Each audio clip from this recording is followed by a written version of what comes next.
Hello and welcome back to your channel in short. जैसा कि आपको स्क्रीन पे दिख रहा है, आज का हमारा टॉपिक है डार्क रूम। ठीक है, डार्क रूम क्या है, किस जगह पे यूज होता है, कौन सा ऐसा रूम है जिसको हम लोग डार्क रूम कहते हैं, ये सारी चीजें हम आज के टॉपिक में पढ़ेंगे। राइट, तो लेट्स स्टार्ट। डार्क रूम क्या है? डार्क रूम एक ऐसा रूम है, आपको पता होगा पहले के टाइम पे एक्सरे जो मशीन्स होते थे, एक्सरे जो किया जाता था वो मैनुअली किया जाता था। ठीक है, मैनुअली मतलब हाथों से, खुद के हाथों से।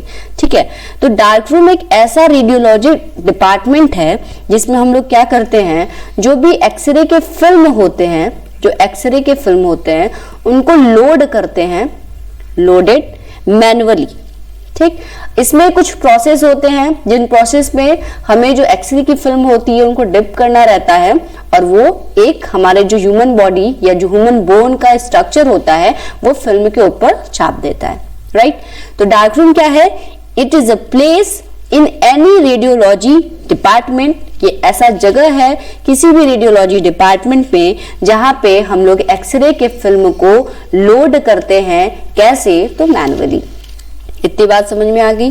ठीक, अब डिजाइन की बात करते हैं कि किस तरीके का डार्क रूम होना चाहिए। डिजाइन, अगर हम डिजाइन की बात करें तो सबसे पहले डार्क रूम में क्या है, आपको नाम से ही पता चल रहा है, डार्क मतलब एकदम होता है अंधेरा। ठीक है, सबसे पहले जो रूम होना चाहिए वो एकदम ब्लैक अंधेरा होना चाहिए, जहां पे हम लोग यूज करते हैं एक रेड लाइट का, रेड लाइट जिसे हम लोग कहते हैं क्या, सेफ लाइट। ठीक है, तो डार्क रूम सबसे पहले हमने एंट्री किया। डार्क रूम क्या है? एक ऐसा रूम है जहां पे चारों तरफ आपको सिर्फ और सिर्फ डार्क मतलब कि ब्लैक ही दिखेगा, और जहां पे हम कुछ रेड लाइट्स का यूज करते हैं जिन्हें हम लोग क्या कहते हैं, सेफ लाइट कहते हैं। ठीक है, इस रेड लाइट की रोशनी में ही, बहुत डिम लाइट की रोशनी होती है ये, इसी रेड लाइट की रोशनी में ही डार्क रूम के जो एक्सरे टेक्नीशियंस होते हैं वो अपना वर्क करते हैं। राइट, तो डार्क रूम एक पूरा अंधेरा रूम जिसमें दो या उससे एक दो रेड लाइट जो सेफ लाइट हम लोग यूज करते हैं, उसी रोशनी में हम अपने एक्सरे के फिल्म को मैनुअली प्रोड्यूस करते हैं। ठीक, डार्क रूम की सबसे पहली बात करें तो ये क्या, हर एक्सरे रूम के एडजेसेंट में पाया जाता है। एडजेसेंट मतलब मान लो ये हमारा एक्सरे का रूम है, एक्सरे रूम है। ठीक है, इसी से तुरंत अटैच ही हमारा कौन सा रूम होता है, डार्क रूम। डार्क रूम जहां पे एक छोटा सा वॉल या कहीं कहीं आपको बड़ा डोर दिख जाता है, उस डोर के थ्रू एंट्री करते हैं और वहां पे जो भी अपना डार्क रूम में प्रोसीजर होते हैं वो परफॉर्म करने रहते हैं। ये कहने का मतलब ये है कि मानो आप यहाँ पे एक्सरे कर रहे हो तो इसका मतलब ये नहीं कि उस कैसेट को लेके घूम के आप कहीं और गए हो डार्क रूम को प्रोसीड करने। तो क्या होता है, हमेशा डार्क रूम जो होता है वो रेडियोलॉजी या एक्सरे का जो रूम होता है उसी के पास में, उसी के एडजेसेंट में होता है। तो डार्क रूम का पोजीशन आपको पता चल गया, डार्क रूम कैसा होता है, डिजाइन बाई ये आपको पता चला। नेक्स्ट अगर हम बात करें तो एडवांटेज की बात करें डार्क रूम की, तो डार्क रूम में सबसे पहले मतलब बहुत टाइम पहले, अब तो हर जगह आपको पता है कि एडवांस एक्सरे मशीन आ चुकी है। एडवांस का मतलब, कहने का मतलब यह है कि डिजिटली काम करता है। ठीक है, तो उसमें हमें क्या है, कैसेट का भी यूज नहीं करना पड़ा है। कैसेट ऑलरेडी मशीन के अंदर ही है, करते हैं एक्सरे को और वो जाके हमारे सिस्टम पे क्या आ जाता है, वहां पे हमारा जो फिल्म है, हमारी जो इमेज है बोन की, वो वहां पे आ जाता है। ठीक है, ये डिजिटल एक्सरे की बात हो गई। इससे पहले जो एक्सरे थी उसमें क्या था, कैसेट्स का यूज तो हम लोग करते थे लेकिन उसको इलेक्ट्रिकली हम लोग लोड करते थे। मतलब एक प्रिंटर टाइप का मशीन था, उसमें लगा दो कैसेट को, वो आपके मॉनिटर पे शो करता है। डार्क रूम उससे भी पहले का प्रोसीजर है। अब बहुत रेयर केस में आपको डार्क रूम वाले प्रोसीजर दिखेंगे, बहुत कम जगह पे ऐसी डार्क रूम वाली चीजें दिखेंगी आपको जहां पे मैनुअली एक्सरे के फिल्म को हम लोड कर रहे हो। ठीक है, तो डार्क रूम सबसे पहले ये था कि ठीक है, एक्सरे के बगल में पाया जाता था, एक्सरे हमने किया, तुरंत डार्क रूम में गए और वहां पे हमारा जो फिल्म है उसको हम लोग लोड किया और जिस भी पार्ट का, जिस भी बोन को हमें एक्सरे करना था वो फिल्म तुरंत आ जाती है। तो एडवांटेज की अगर हम बात करें तो एडवांटेज बस इसका यही था कि ये तुरंत हमें क्या करता था, एक एक्यूरेसी रेट के साथ उस बोन की फिल्म को दिखाता था और हम लोग तुरंत उसको डायग्नोस कर देते थे, राइट। निगेटिव या डिसएडवांटेज की बात करें तो डार्क रूम से नाम ही पता चल रहा था डार्क रूम, और अब 24 या 7 आवर्स 8 आवर्स आप लगातार एक डार्क रूम में काम कर रहे हैं तो उससे क्या होता था, लोगों की आंखों पे ज्यादा इंपैक्ट पड़ता था, जिसकी वजह से आंखों की रोशनी कम होती थी, सर में दर्द होना, ये सारी चीजें होती थी। तो आपको मैं बता दूं कि अगर बहुत सी चीजों के एडवांटेज हैं तो उसके साथ साथ ही डिसएडवांटेज भी आना जायज बात है, ठीक है, तो उसके लिए कोई बात नहीं है। तो अब डार्क रूम का क्या हुआ, पहला तो ये रेडियोग्राफिक रूम है जो कि एक्सरे रूम के जस्ट एडजेसेंट में पाया जाता है। ये पूरी तरीके से ब्लैक होता है, एकदम डार्क होता है, that's why it is known as dark room. इसमें एक रेड लाइट पाया जाता है जिसको हम लोग कहते हैं क्या, सेफ लाइट, और इसी सेफ लाइट के अंडर में एक्सरे टेक्नीशियन अपने फिल्म को लोड या अनलोड करता है, राइट। अब बिल्डिंग एजेंशियल की बात करें, बिल्डिंग एजेंशियल का मतलब वो जो रूम है वो कैसा होना चाहिए, क्या क्या ऐसी चीजें हैं जो बहुत जरूरी हैं डार्क रूम के लिए। तो सबसे पहला जो है प्रोटेक्शन अगेंस्ट रेडिएशन।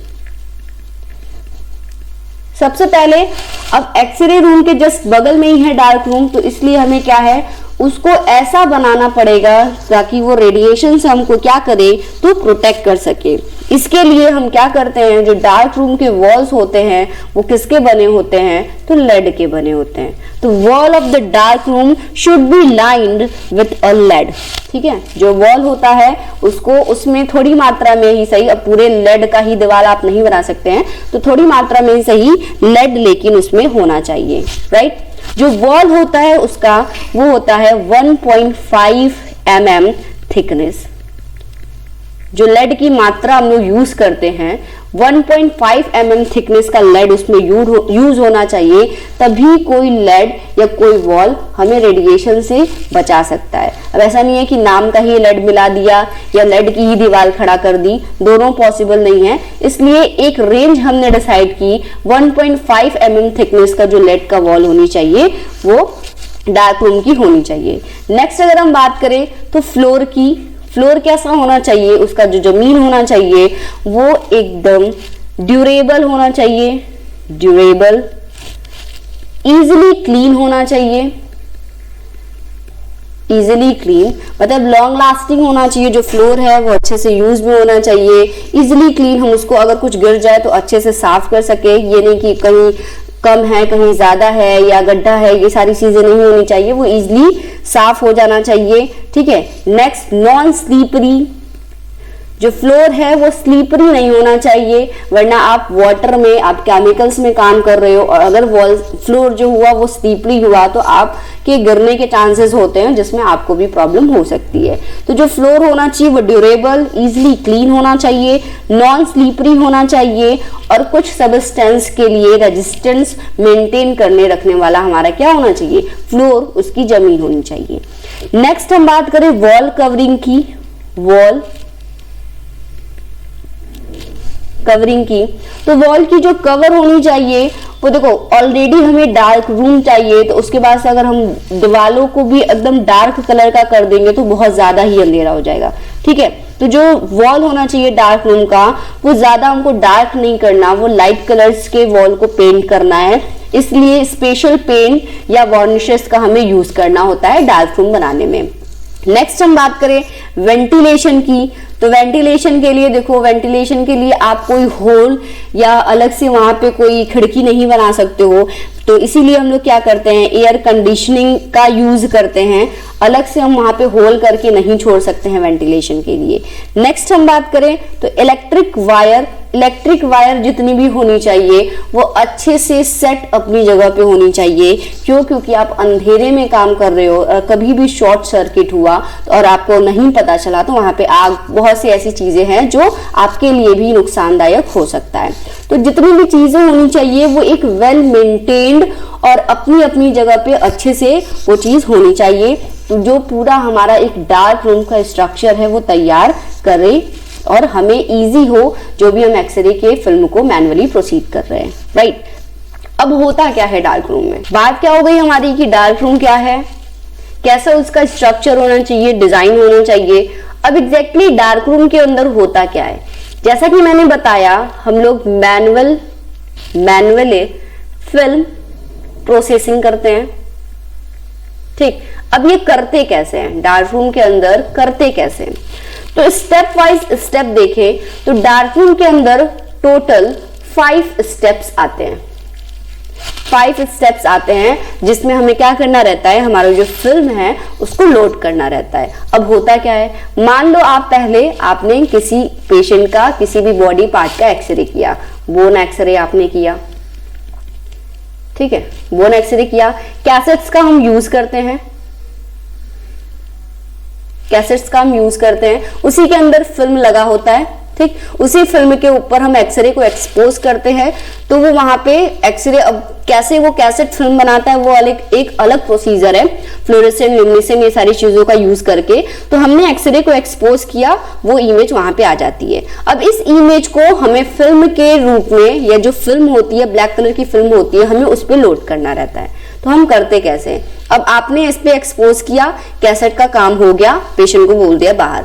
अब इस पूरे कैसेट को उठा के हम लेके जाते हैं डार्क रूम में, ठीक है, डार्क रूम लेके गए, वहां पे सेफ लाइट जलाया, उसी रेड लाइट के अंडर में आपको वर्क करना है, इसलिए बहुत ध्यानपूर्वक जो आप काम करते हैं वहां पे करते थे, तो उन लोगों की हैबिट हो जाती है, करते करते पहले दिक्कत आती है लेकिन फिर हैबिट हो जाती है। तो आप कैसेट लेके डार्क रूम में गए, डार्क रूम में होता है कुछ हैंगर्स, हैंगर्स के अंदर वो जो कैसेट होता है उसको ओपन करके उसके अंदर की फिल्म को निकाल के उस हैंगर में क्या करते हैं, हैंग कर देते हैं, राइट। वो हैंगर क्या करता है, आपको पकड़ने के काम आता है, मतलब जितने भी वहां पे सॉल्यूशंस रखे रहते हैं, हमें इस हैंगर के थ्रू इस फिल्म को उस सॉल्यूशन में ले जाके पारा पारी से क्या करना है, डिप करना है।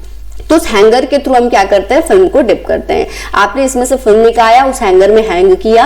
अब बात आती है कि कितने स्टेप्स हैं जो कि एक पूरे बोन के इमेज को फॉर्म कर देते हैं। अब हुआ क्या, हम लेकर गए, हैंग किया, अब स्टेप्स यहां से स्टार्ट होते हैं। तो 5 स्टेप्स है टोटल डार्क रूम के, जिसमें पहला स्टेप आता है हमारा, पहला डेवलपमेंट, जिसे हम लोग कहते हैं डेवलपिंग, उस फिल्म को डेवलप करना, नाम से ही पता चल रहा है, डेवलपमेंट, डेवलपिंग, उस फिल्म को डेवलप करना। आपने एक्सरे को एक्सपोज करके लाया, अब जो भी यहाँ पे पार्टिकल्स के थ्रू वहां पे एक्सरे बीम एब्जॉर्ब हुआ है, अब वो चीज क्या करेगा, डेवलप करेगा खुद को एज ए फिल्म, राइट। तो डेवलपमेंट क्या है, एक तरीके का केमिकल प्रोसेस है जिसमें जो इनविजिबल इमेजेस होते हैं, जो पहले तो हमको नहीं दिखते हैं, वो अब चेंज हो जाते हैं किसमें, विजिबल इमेज में। इनविजिबल इमेज चेंज होता है विजिबल इमेज। अब इस बात को समझो क्या होता है। पहले के टाइम पे आपने देखा होगा, एक पहले एकदम पतली सी शीट आती थी रेड या ब्लैक कलर की, उसको जब आप चेक करो तो उसमें व्हाइट कलर के पिक्चर्स दिखते थे, जिसको हम लोग रील या समथिंग कहते थे, रील कुछ ऐसा ही कहते थे, फिल्म या रील कहते थे। तो उसको जब आप लाइट की रोशनी में जाओ तो उसमें कुछ डॉट्स टाइप के दिखते थे, वो हमारी इमेज दिखते थे हमको। फिर उसी को हम लोग डेवलप कराते थे अच्छे से, तो वो फोटो के फॉर्म में कन्वर्ट होता था। इसी को कहते थे ना पहले के टाइम, अगर आपने देखा होगा तो ये क्या किया, इनविजिबल इमेज, जो इमेज अब हमें नहीं दिख रही थी, उसको थोड़ा विजिबल इमेज के फॉर्म में डेवलप कर दिया। इसी को हमने कहा डेवलपमेंट या डेवलपर। ये होता है पहला स्टेप। सेकेंड प्रोसेस आता है हमारा, सेकेंड राइंजर, RINSER, राइंजर, जिसे हम लोग कहते हैं राइंजिंग। राइंजर या राइंजिंग। राइंजिंग क्या करता है, जब आपका इनविजिबल इमेज विजिबल इमेज में फॉर्म हो गया, तो ये क्या करता है, राइंजर क्या करता है, जैसे ही आप डेवलपर से ही इमेज को निकाले, जो कि इनविजिबल को विजिबल में चेंज किया, अब इस पे से भी जो एक्स्ट्रा केमिकल्स हमारे फिल्म पे लगे रहते हैं, उसको ये चीज क्या करता है, हटा के और भी जो इमेज है उसको राइंज करने का काम करता है। जितने भी केमिकल सबस्टांस है उसको वो रिमूव करने का काम करता है और उस इमेज को और क्लियर क्लियर करने का काम करता है। पहले तो डेवलप हुआ, सेकेंड राइम्स हुआ, अब आता है next step, that is third step, and that is known as fixing. Fixing, अब मैंने डेवलप कर लिया, जितने भी एक्स्ट्रा केमिकल्स थे उनको रिमूव कर लिया, अब इट्स टाइम टू फिक्स। अब हम उस इमेज को क्या करते हैं, फिक्स करने का काम करते हैं। मतलब कुछ इमेज आया, लाइक ऐसे समझिए जो नॉर्मल रेगुलर यूज में आप करते हो, पहले तो हेयर्स को हम झाड़ लेते हैं, हेयर्स को झाड़ने के बाद एक शेप देने के बाद अब लोग उसको फिक्स करते हैं, हेयर स्प्रे के थ्रू उसको फिक्स कर दो तो वो उसी पोजीशन में या जिस स्टाइल में आपने उसको कॉम्ब किया है वो उसी स्टाइल में रहता है। तो उसी एग्जाम्पल को यहाँ अप्लाई करो। हमने डेवलप किया, जितने भी केमिकल सब्सटेंस उसको रिमूव कर दिया, now it's time to fix. अब फिक्सिंग में जब आप डिप करोगे तो वो जितना इमेज क्लियर हुआ रहेगा उसी टाइम पे वो उसको फिक्स कर देता है। मतलब अब उससे ना वो तो ज्यादा राइज होगा और ना ही उससे वो कम होगा, उसने क्या किया, फिक्स कर दिया। ठीक है, फिक्स करने का काम फिक्सर एजेंट्स का होता है। फिक्सर एजेंट्स कौन होते हैं, सोडियम और एक्रोमियम सल्फेट सॉल्ट्स। ठीक है, ये कुछ सॉल्ट्स होते हैं जिनका हम यूज करते हैं फिक्सिंग में। ये क्या करते हैं, जितने भी एक्स्ट्रा सेलुलर हैलाइड्स होते हैं या जितने और एक्स्ट्रा केमिकल सब्सटेंस होते हैं उनको अच्छे से रिमूव करके जो भी इमेज राइज हुआ रहता है हमारा, उसी इमेज पे वो क्या करते हैं, फिक्स करने का काम करते हैं। अब हमारा इमेज हो गया है फिक्स, मतलब एकदम फाइनली वो पूरी तरीके से जितना पार्ट आना चाहिए था बोन का वो आके वो इमेज के फॉर्म में कन्वर्ट हो जाता है हमारे फिल्म पे। अब नेक्स्ट स्टेज है fourth, that is washing. Next हमने इतना करने के बाद क्या कर देते हैं, उस फिल्म को वॉश करते हैं, वॉश बाय टैप वाटर। मतलब नॉर्मल जो टैप वाटर आता है, रनिंग टैप वाटर, वहीं जो केमिकल सब्सटेंस होते हैं उसी के बगल में एक टैप बना रहता है, नल बना रहता है। नॉर्मली उस नल को खोलो, पानी आता है, उसी पानी के थ्रू हमको क्या करना रहता है, उस फिल्म को वॉश। अब हमने कर दिया वॉश। नेक्स्ट और लास्ट स्टेप है, that is fifth step, and that is drawing, DRYING, drawing. Drawing का मतलब होता है सुखाना। इतना होने के बाद, वॉश करने के बाद हम उस फिल्म को ले जाते हैं और सुखाने के लिए हैंग कर देते हैं। आपने देखा होगा कहीं पे वहीं पे जो रूम होता है या बाहर नॉर्मल कॉरिडोर में ही, बरामदे में ही वो लोग क्या किए रहते हैं, एक रस्सी को लगाए रहते हैं, उसी पे ले जाके जितने भी फिल्म होते हैं उसको कर देते हैं हैंग। अब ऐसा नहीं है कि ये डायरेक्टली आप सूरज की रोशनी में या इसको हेयर ड्रायर से आप सुखा दो, ऐसा नहीं है। इसको सुखाने का एक टेम्परेचर मेंटेन है। इसको सुखाने के लिए अंडर 35 डिग्री का ही यूज कर सकते हैं आप।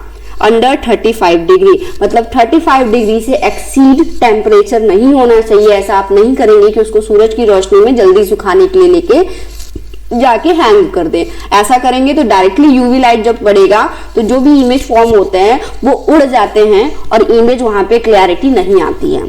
तो इसलिए जो ड्राइंग का प्रोसेस होना चाहिए वो 35 डिग्री सेल्सियस से एक्सीड नहीं करना चाहिए। इसी में हमको क्या करना रहता है, फिल्म को सुखाना रहता है।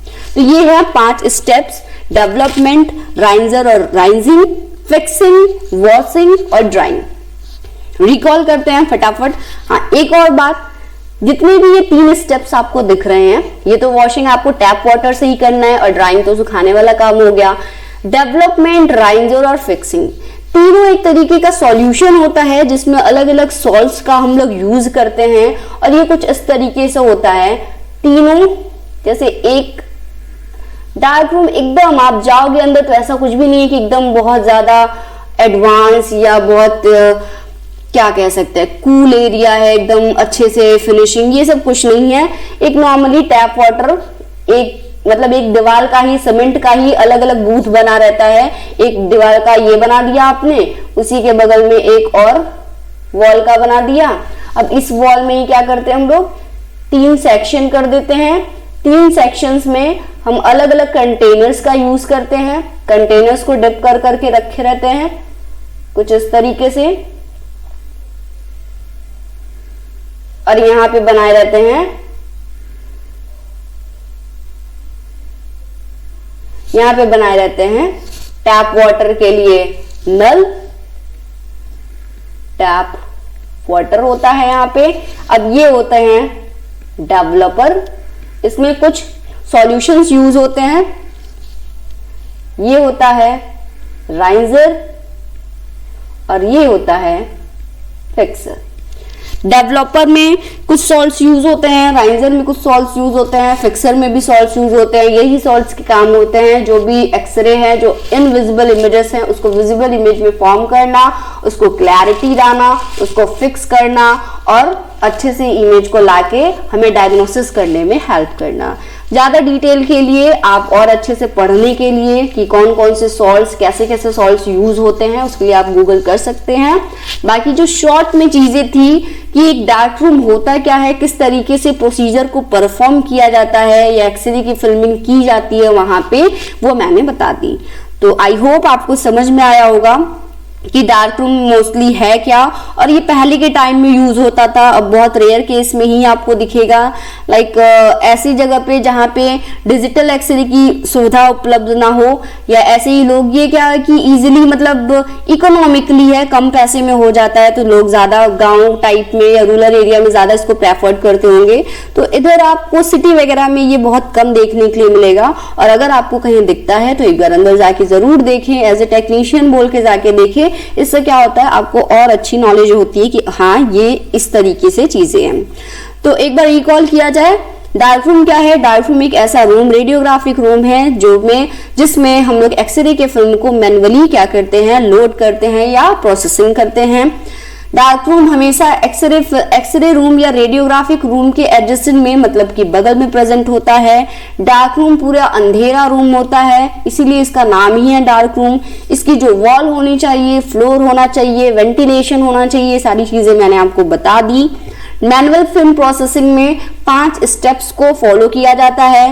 First one is known as development, second one is known as riser या rising, third one is known as fixer, fourth is washing and fifth is drying. ये एक सीक्वेंस में होता है, तो कभी कभी आपसे इसका सीक्वेंस भी पूछा जाता है कि थर्ड स्टेप पे कौन सा स्टेप आता है, तो आपको ये चीज पता होनी चाहिए। आई होप आप सबको समझ में आया होगा। Please like, subscribe, share. Thank you so much, keep watching.